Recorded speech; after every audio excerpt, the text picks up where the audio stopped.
प्यारे देशवासियों, इस 25 वर्ष का अमृतकाल के लिए जब हम चर्चा करते हैं, तब मैं जानता हूं चुनौतियां अनेक हैं, मर्यादाएं अनेक हैं, मुसीबतें भी हैं, बहुत कुछ है। हम इसको कम नहीं आंकते हैं, रास्ते खोजते हैं, लगातार कोशिश कर रहे हैं, लेकिन दो विषयों को तो मैं यहां आज चर्चा करना चाहता हूं। चर्चा अनेक विषयों पर हो सकती है, लेकिन मैं अभी समय की सीमा के कारण दो विषयों पर चर्चा करता हूं। और मैं मानता हूं हमारे इन सारी चुनौतियों को कारण, विकृतियों के कारण, बीमारियों के कारण इस 25 साल का अमृतकाल,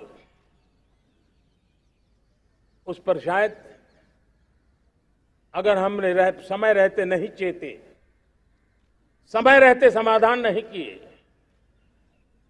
तो वो ये विकराल रूप ले सकते हैं। और इसलिए मैं सबकी चर्चा न करते हुए दो पर जरूर चर्चा करना चाहता हूं। एक है भ्रष्टाचार, दूसरा है भाई भतीजावाद, परिवारवाद। भारत जैसे लोकतंत्र में जहां लोग गरीबी से जूझ रहे हैं, जब ये तरफ से देखते हैं कि एक तरफ वो लोग हैं जिनके पास रहने के लिए जगह नहीं है, दूसरी तरफ वो तरफ लोग हैं जिनको अपना चोरी किया हुआ माल रखने के लिए जगह नहीं है, ये स्थिति अच्छी नहीं है।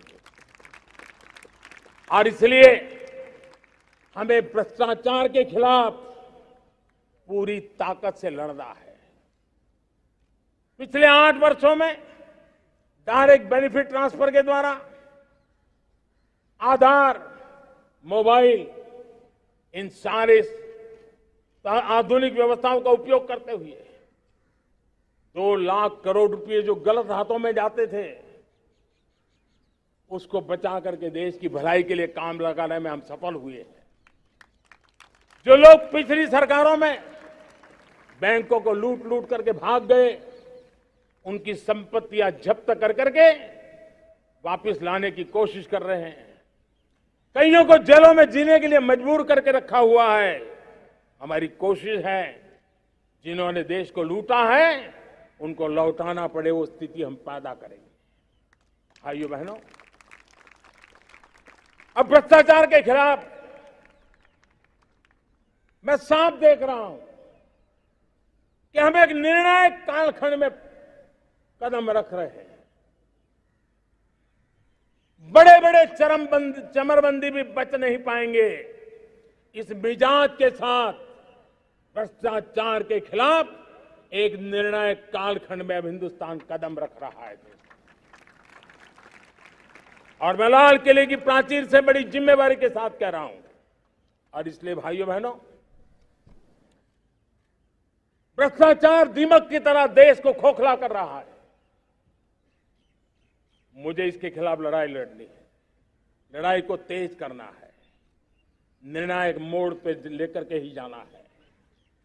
तब मेरे 130 करोड़ देशवासी, आप मुझे आशीर्वाद दीजिए, आप मेरा साथ दीजिए।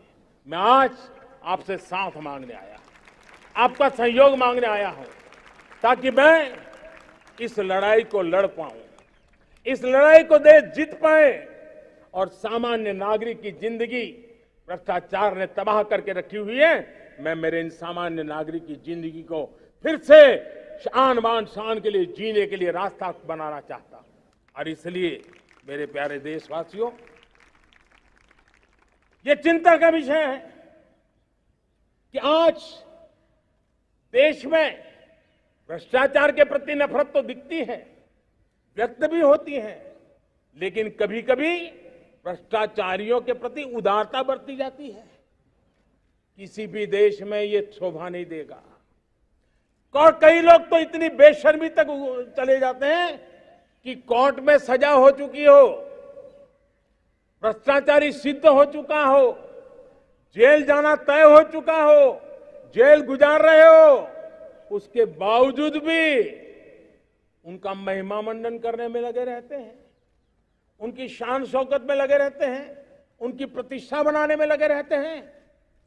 अगर जब तक समाज में गंदगी के प्रति नफरत नहीं होती है, स्वच्छता की चेतना जगती नहीं है। जब तक भ्रष्टाचार और भ्रष्टाचारी के प्रति नफरत का भाव पैदा नहीं होता है, सामाजिक रूप से उसको नीचा देखने के लिए मजबूर नहीं करते, तब तक एक मानसिकता खत्म होने वाली नहीं है। और इसलिए भ्रष्टाचार के प्रति भी और भ्रष्टाचारियों के प्रति भी हमें बहुत जागरूक होने की जरूरत है। दूसरी एक चर्चा मैं करना चाहता हूं, भाई भतीजावाद। और जब मैं भाई भतीजावाद, परिवारवाद की बात करता हूं तो लोगों को लगता है मैं सिर्फ राजनीतिक क्षेत्र की बात करता हूं। जी नहीं, दुर्भाग्य से राजनीतिक क्षेत्र की उस बुराई ने हिंदुस्तान की हर संस्थाओं में परिवारवाद को पोषित कर दिया है। परिवारवाद हमारी अनेक संस्थाओं को अपने में लपेटे हुए है और उसके कारण मेरे देश की टैलेंट को नुकसान होता है, मेरे देश के सामर्थ्य को नुकसान होता है। जिनके पास अवसर की संभावनाएं हैं, वो परिवारवाद, भाई भतीजे के बाद बाहर रह जाता है। भ्रष्टाचार का भी कारण ये भी एक बन जाता है, ताकि उसका कोई भाई भतीजे के कार्य आसरा नहीं है तो लगता है चलो भाई कहीं से खरीद करके के जगह बना लूं। इस परिवारवाद से, भाई भतीजावाद से हमें हर संस्थाओं में एक नफरत पैदा करनी पड़ी होगी, जागरूकता पैदा करनी होगी, तब हम हमारी संस्थाओं को बचा पाएंगे। संस्थाओं के उज्जवल भविष्य के लिए बहुत आवश्यक है। उसी प्रकार से राजनीति में भी परिवारवाद ने देश के सामर्थ्य को सबसे सारा अन्याय किया है। परिवारवादी राजनीति परिवार की भलाई के लिए होती है, उसको देश की भलाई से कोई लेना देना नहीं होता है। और इसलिए लाल किले की प्राचीर से तिरंगे झंडे के आन बान शान के नीचे भारत के संविधान का स्मरण करते हुए मैं देशवासियों को खुले मन से कहना चाहता हूं, आइए हिंदुस्तान के राजनीति के शुद्धिकरण के लिए भी, हिंदुस्तान की सभी संस्थाओं के शुद्धिकरण के लिए भी हमें देश को इस परिवारवादी मानसिकता से मुक्ति दिला करके योग्यता के आधार पर देश को आगे ले जाने की ओर बढ़ना होगा। यह अनिवार्यता है, वरना हर किसी का मन कुंठित रहता है कि मैं उसके लिए योग्य था, मुझे नहीं मिला क्योंकि मेरा कोई चाचा, मामा, पिता, दादा, दादी, नाना, नानी कोई वहां थे नहीं। ये मनस्थिति किसी भी देश के लिए अच्छी नहीं। मेरे देश के नौजवानों, मैं आपके उज्जवल भविष्य के लिए, आपके सपनों के लिए, मैं भाई भतीजावाद के खिलाफ लड़ाई में आपका साथ चाहता हूं। परिवारवादी राजनीति के खिलाफ लड़ाई में मैं आपका साथ चाहता हूं। ये संवैधानिक जिम्मेवारी मानता हूं मैं, ये लोकतंत्र की जिम्मेवारी मानता हूं मैं, ये लाल किले के प्राचीर से कही गई बात की ताकत में मानता हूं और इसलिए मैं आज आपका अवसर चाहता हूं।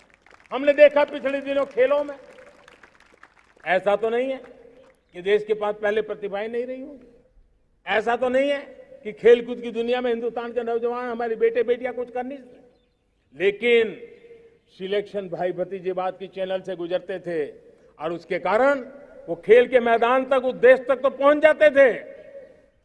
जीत हार से उन्हें लेना देना नहीं था, लेकिन जब ट्रांसपेरेंसी आई, योग्यता के आधार पर खिलाड़ियों का चयन होने लगा, पूर्ण पारदर्शिता से खेल के मैदान में सामर्थ्य का सम्मान होने लगा, आज देखिए दुनिया में खेल के मैदान में भारत का तिरंगा फहरता है, भारत का राष्ट्रगान गाया जाता है, गर्व होता है और परिवारवाद से मुक्ति होती है, भाई भतीजावाद से मुक्ति होती है, तो ये नतीजे आते हैं।